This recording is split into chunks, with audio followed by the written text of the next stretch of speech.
Have you ever wanted to play modded Smash Ultimate, offline and online? Then you're in the right place because that's what I'll be covering in this video. Hello folks, Minito here, I hope you're all doing good. In this tutorial, I'll be showing you how to set up and use mods for Smash Ultimate. I'll break down each section of the video to make this as simple as possible, and I'll be including timestamps for each part. This video is intended for newcomers, but if you already have mods and just want to start from scratch, then you can follow this video too. Here's a few disclaimers and things to take note of. I can't provide you with any links in this tutorial. However, I can still show you what you need and where to go. In this tutorial and in all of my other tutorials, I'll be using a Windows PC for the computer sections. You can still follow along if you're using another OS, but some steps may be different. And speaking of computers, you can use Smash mods with Ryujinx on your PC, but I won't be covering that in this video. This video is only covering the use of mods on console. Perhaps I'll cover it in a future video. Let me know if you'd like to see that in a comment below. Also, Smash mods are not permanently installed to your console. Just like with Atmosphère custom firmware and Homebrew in general, placing Homebrew or mods on your SD card does not install them to your console. You will also need to be an Atmosphère custom firmware to run mods. Also, in using Switch mods, you risk your Switch getting banned. A banned Switch won't be able to connect to Nintendo's servers to play games online or use the eShop. The risk is very low for Smash mods, and as far as I know, no one has been banned for using mods online that are Wi-Fi safe. Some games have lots of telemetry, data, being sent to Nintendo and could get you banned if you are using mods for said game. Every game is different on how they work with mods. Make sure to do your own research on mods for games in general before using them. If you intend on playing Smash Online with mods, check out this page by Miguel92398 on Game Banana. It goes over what is Wi-Fi safe and what isn't. Don't get too worked up about potentially getting banned though. Many people, myself included, play Smash Online with mods almost every day. Follow the guidelines and you'll be fine. Smash mods that aren't Wi-Fi safe will desync a match when used online and cause the round to immediately end. If you'd like to try out mods that aren't Wi-Fi safe, you can safely use them in offline local battles without any worries of getting banned. You can also use mods that aren't Wi-Fi safe in online private arenas if your friends have the same mods too. Another thing to help avoid a ban: do not upload screenshots, replays, or modded me's to shared content in Smash Online. You will either get your account banned, or your whole Switch completely banned. It's not worth getting your Switch banned just to upload a meme video. Or maybe it is, I don't know, that's on you. But feel free to share screenshots and videos on social media, as that will not get your Switch banned. Also, I am not the creator of any of these mods shown in the video. I'm just the person making a video tutorial showing how to use mods. Full credit goes to each mod's respective creator. If you plan on making videos showing off mods, make sure to give credit where credit is due. Give credit to the creators of the mods that you're showing off. And with that, let's go over the prerequisites before adding Smash mods. The first thing you'll need is a copy of Smash Ultimate. Both the digital and physical copies work with this guide. Next, you'll need a moddable Switch running Atmosphère custom firmware. This will allow you to run mods and Homebrew on your Switch. Click the first link in the description. It will take you to my Atmosphère custom firmware setup tutorial. If you don't already have your Switch set up with Atmosphère, pause this video, go watch that one, then come back here. If the video is unavailable, the link will be replaced with a text tutorial. The next thing you'll need is a program capable of opening and extracting 7-zip and RAR compressed folders. File Explorer ain't gonna cut it. 7-zip is what I use to open and extract these. It's a free program that I recommend getting if you don't already have it. Go to Google and search 7-zip download. And click here. 7-zip is available on Windows, Mac, and Linux operating systems. On the download page, you'll see different versions, and you'll need to download the version that matches your system. If you have a 32-bit system, get the 32-bit download. If you have a 64-bit system, get the 64-bit download. If using a Windows computer, the quickest way to check which system you have is by pressing the Windows key, typing system information, and pressing enter. You should see what your computer is under System Type. And that's all you'll need for this guide. Before we get started, make sure to click that subscribe button and the notification bell to stay notified of future videos, streams, and to support the channel. I noticed that most of you that watch these videos are not subscribed, so please subscribe and help build up the channel even more. Thank you. And I also have a growing community Discord server where you can join to talk with me and other members of the community, or if you need help with mod stuff. Now, let's get started with the installation of Arcropolis and Skyline. Here we are on the computer screen. Hello folks, Manito here. No, I'm not going to do the intro again. Okay, now, let's get started. Connect your SD card via the USB file transferring app or your preferred method. I'll be using USB file transferring on my Switch, and I'll be doing it through Title Takeover, which is when you hold the R button while opening a game to launch into the Homebrew menu. Head to Google and search up Arcropolis GitHub, and click here. Arcropolis is a Skyline plugin for replacing files in Smash Ultimate by placing mods on your SD card. If you scroll down, you can see the features, a link to the Arcropolis wiki, credits to the team, and more. Big shout out to all listed here that have contributed to the development of Arcropolis. Big thank you, big thank you. Scroll up to installation and usage and click on Setting Up with Arcropolis. I'll be going over the setup guide on the wiki. If anything is different when you're watching this, that's okay. Follow what the updated wiki says over what I'm saying right now. Click on Setup. We will now download the latest release of Arcropolis. Click Latest Stable Release, and the latest release will always be at the top of this page. At the time of recording, the latest version is version 4.0 and was released on August 15th, 2023. If there's a newer release when you are following this guide, that's okay. The process is still the same unless stated otherwise in the wiki. Scroll down, click on Assets, click Release.zip to download it, open it, and extract it. Make sure you downloaded Release.zip and not SourceCode.zip. Typically when downloading Homebrew or mods in general, SourceCode.zip will not be used unless stated otherwise.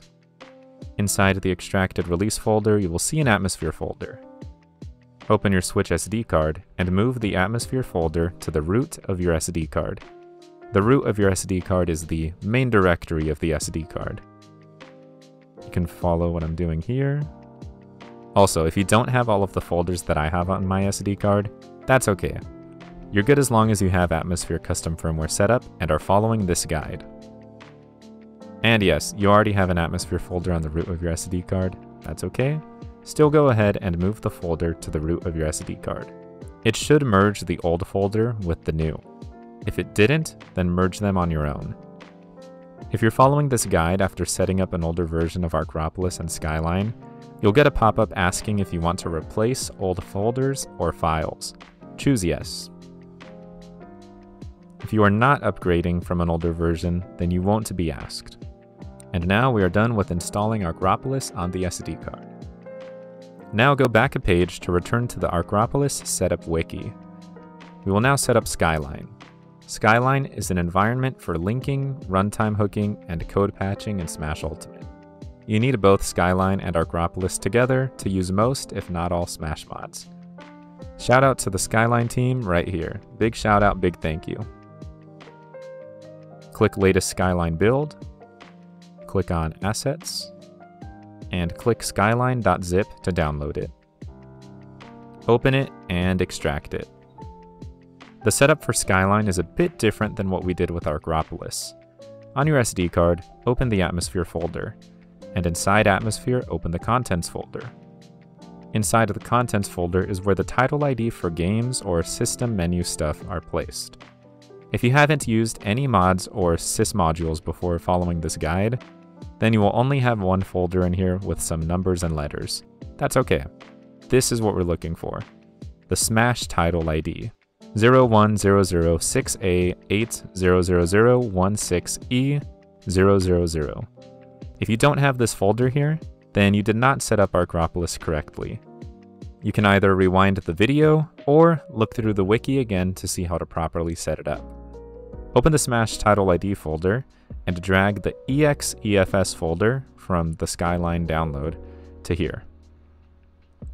Now you should have ROMFS and EXEFS folders inside of the Smash Title ID folder. Now we're all done with the setup of Arcropolis and Skyline. Nice, give yourself a little pat on the back. Good job for coming this far.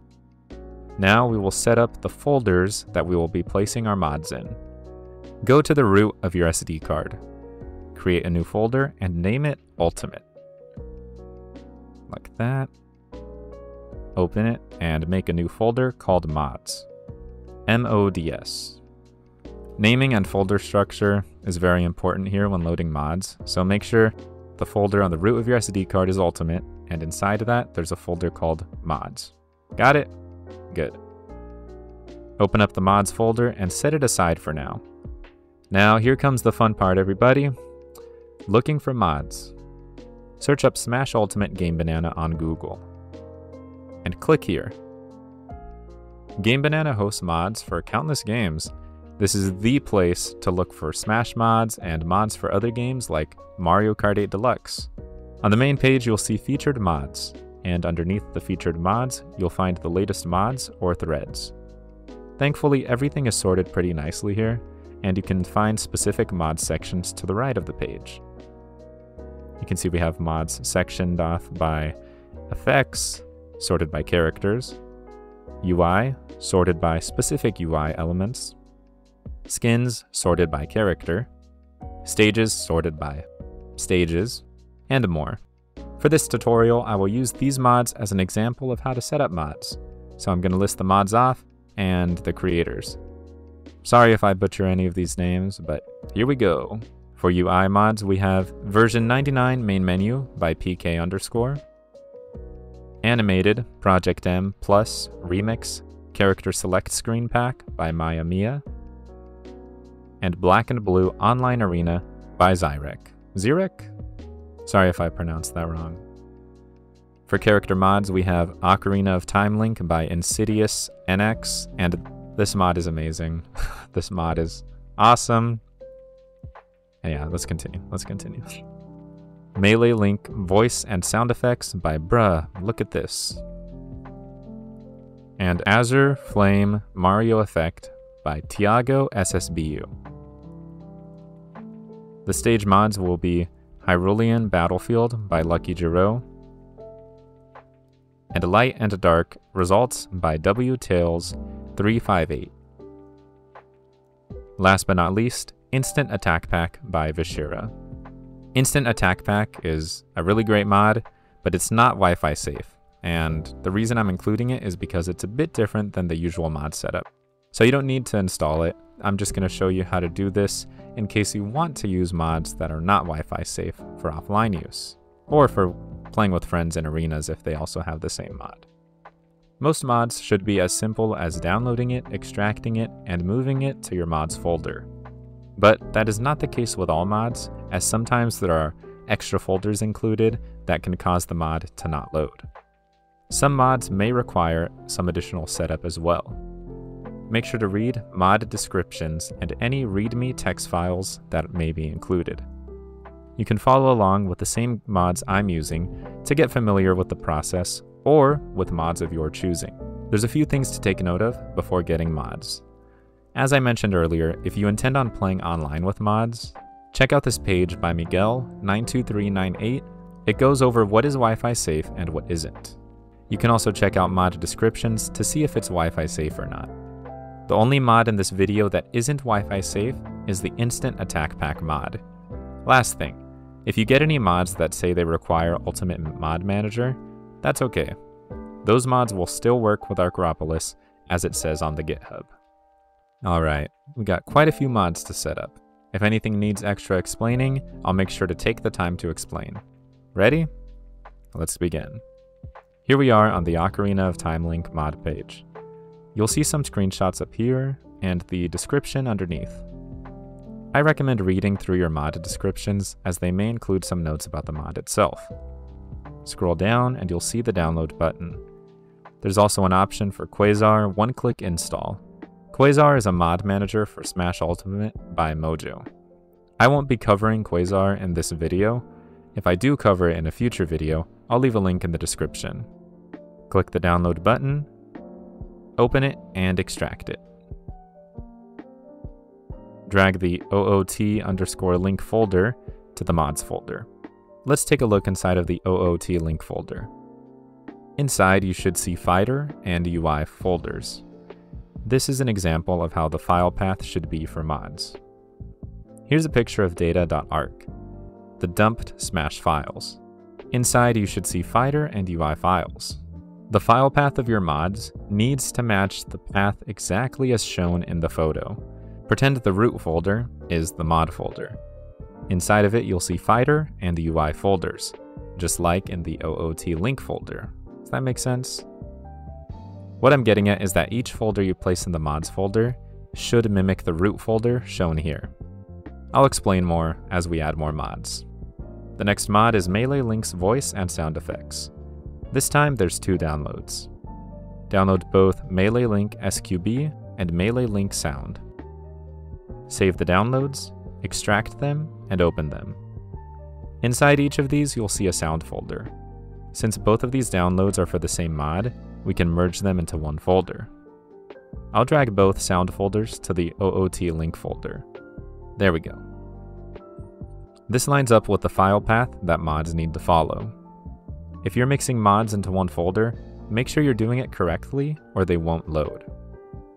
Now go back to your mods folder. Next up is the Hyrulean Battlefield Stage mod. This mod utilizes file addition, which means it has extra files and includes a config file. This doesn't mean that it requires any extra setup, it's still the same as other mods. Download it, extract it, and move the Hyrulean Battlefield folder to your mods folder. The next stage mod is for the results screen, light and dark results. The description says to make sure you're on the latest Arcropolis 3.0 beta. At the time of recording, I'm using the stable release of 4.0, so it will work just fine. This is why I recommend reading the mod descriptions, just in case a mod says you need a beta version or a later version of Arcropolis. Some older mods might even say that you need Ultimate Mod Manager or beta version 2.x something of Arcropolis.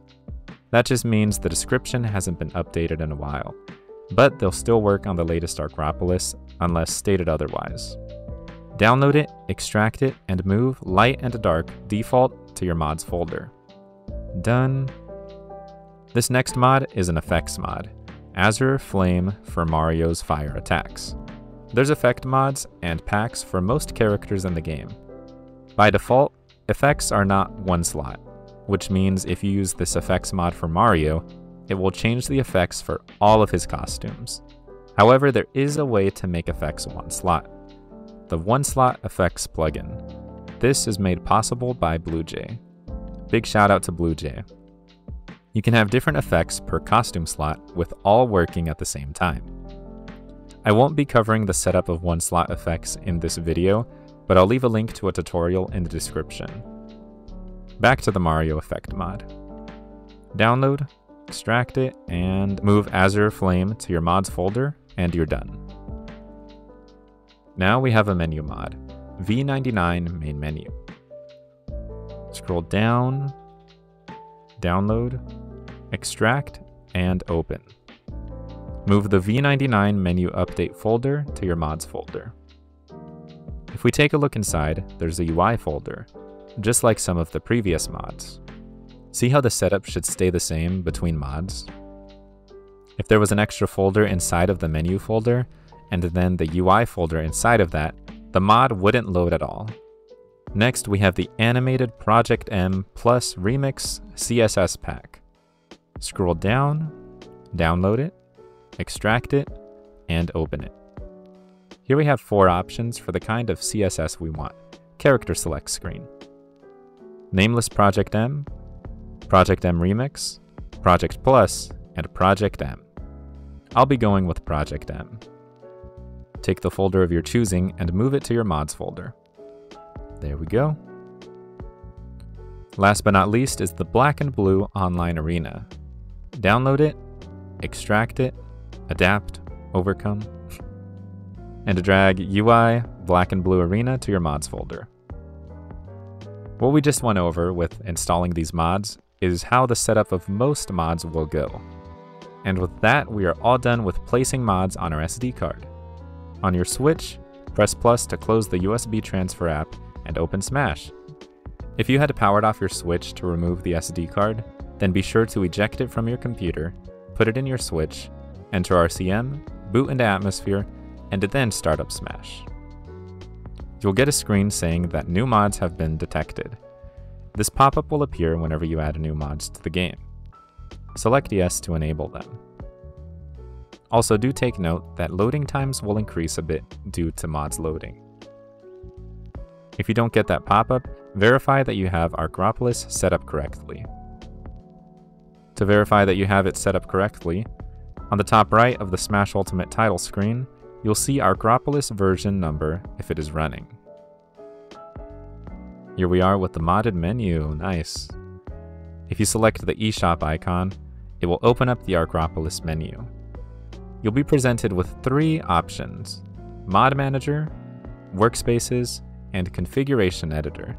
In Configuration Editor, you can enable or disable different features, such as beta updates, check for update on boot, skip the opening movie, and more. You can leave the settings as is or enable and disable whatever you want. Press B to close, and it'll take you back to the main menu. That's okay, just press A again and head back into the Arcropolis menu. Workspaces allows you to have multiple workspaces that you can switch between that will load certain types of mods.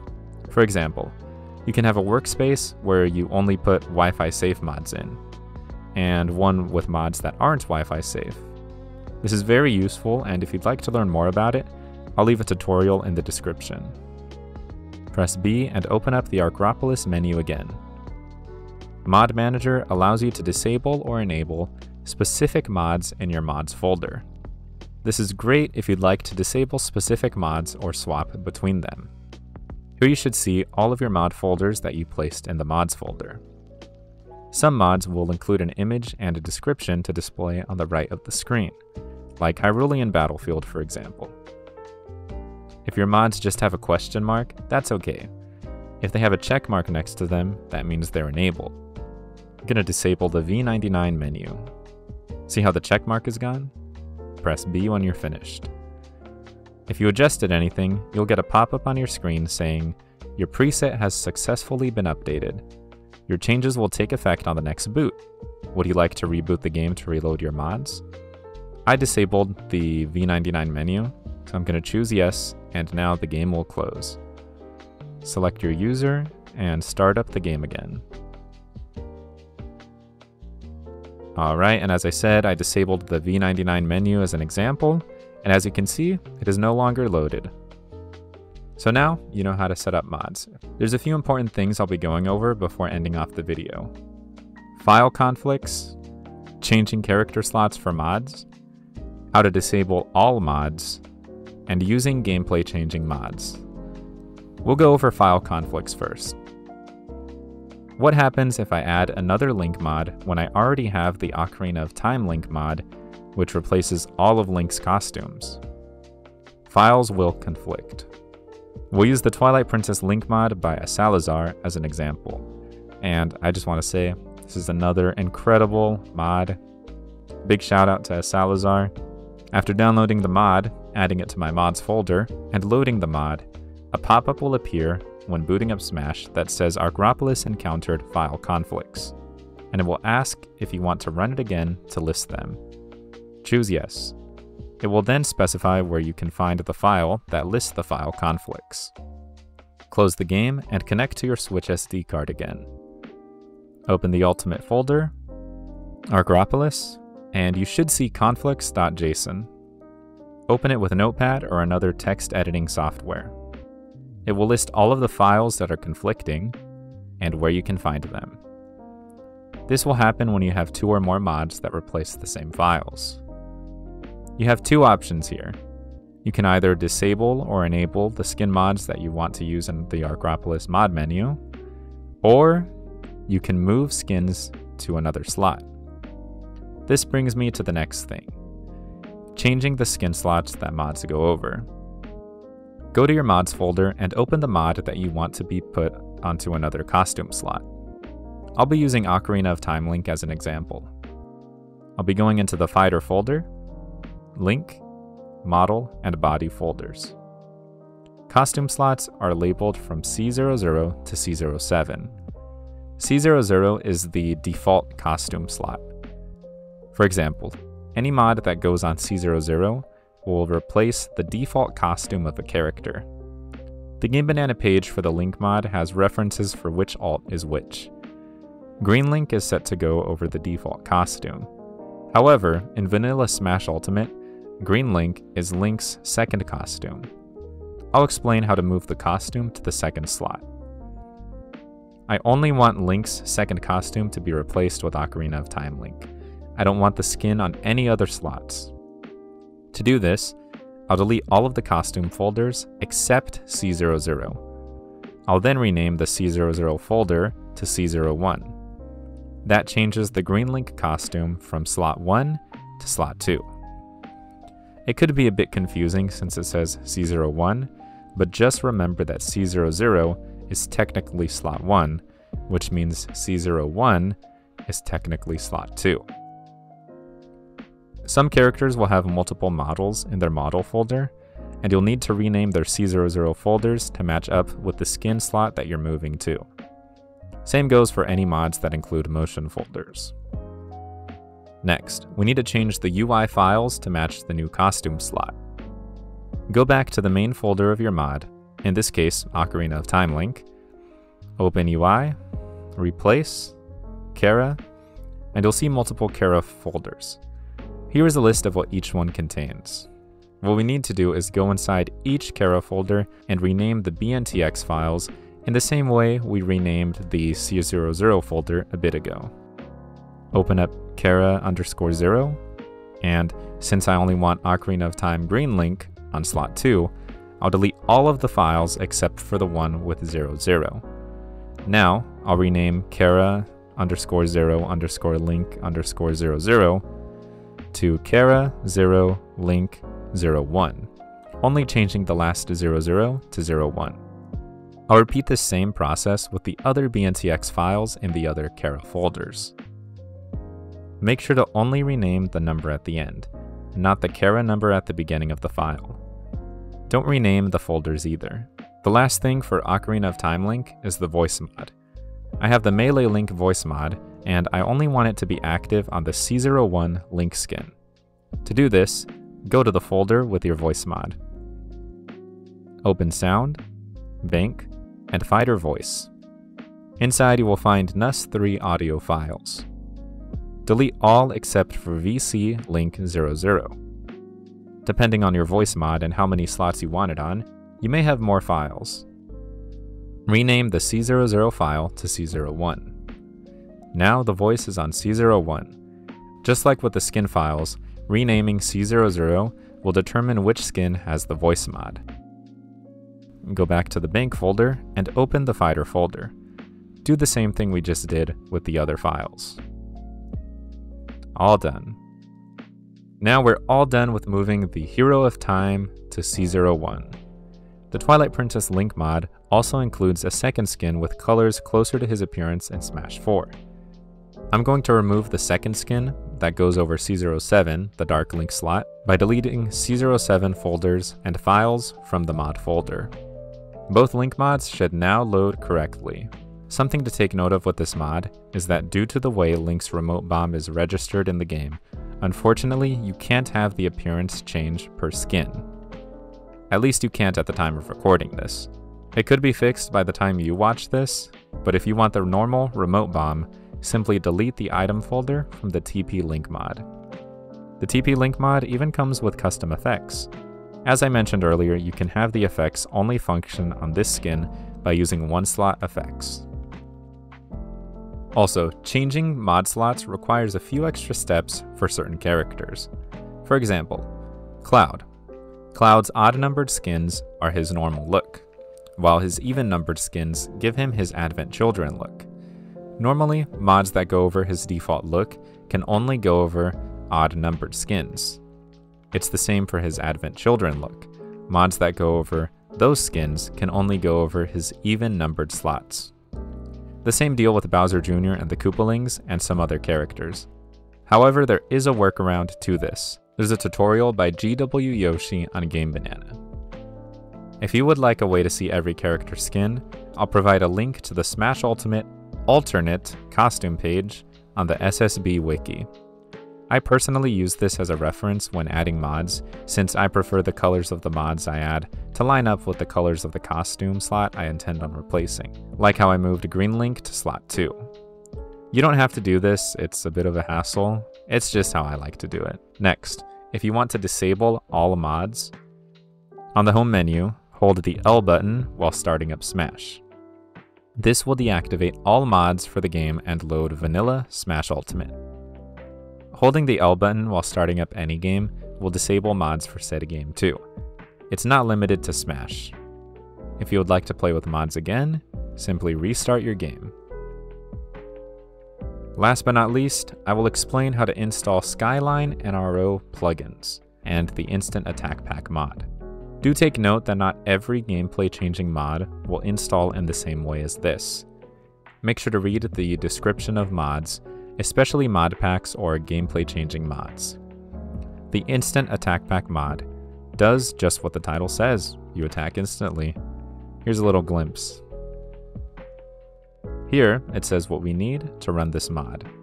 We already have Arcropolis, we just need NRO hook and ACMD hook. Click the link for NRO hook. Go up here and click releases to make sure you're using the latest release. Click on lib_hook.nro to download it. Do the same with ACMD hook. Download instantattack.zip on Game Banana, extract it, and open it. The README explains how to install it. Connect to your SD card and to drag the Atmosphère folder from the Instant Attack Pack to the root of your SD card. Open Atmosphère, Contents, Smash Title ID folder, ROMFS, Skyline, and Plugins. Instant Attack Pack added all of these lib instant attack NRO files. Now we will add the NRO files we just downloaded from GitHub. Drag NRO hook and ACMD hook NRO files to the plugins folder. If you ever download a Smash mod that has NRO files, this is where they will need to be placed. Make sure to remember that Smash NRO files are different than Homebrew app NRO files. Go back to ROMFS and open the Arc folder. The Instant Attack Pack added these fighter and stage folders. When loading the game with this mod, you will get a message saying this way of mod loading is outdated. That's fine, as the mod will still load. This is because mods used to be placed in the Arc folder, but aren't anymore. When you're done using this mod and want to delete it, all you must do is delete the folders and/or files that the mod added. In this case, I would delete the fighter and stage folders from the Arc folder, and the lib instant attack NRO files, the lib ACMD hook file, and a lib NRO hook file from the plugins folder. Whenever you delete Smash NRO files, make sure you do not delete lib Arcropolis NRO. That is Arcropolis. Man, oh man, that was a lot. Covered a lot in this video. I hope you all enjoyed and were able to set up mods. Leave a like, subscribe, and hit the bell icon to stay notified of future videos and tutorials. And on the left, you'll see a playlist for Switch mods. Check that out. And on the right, a video that YouTube recommends for you. Big shout out again to all of the mod creators and all of the people involved in making the software that allows us to use these mods. And to all of you watching, have a good day, good night, whatever time you're watching this, and God bless. See ya.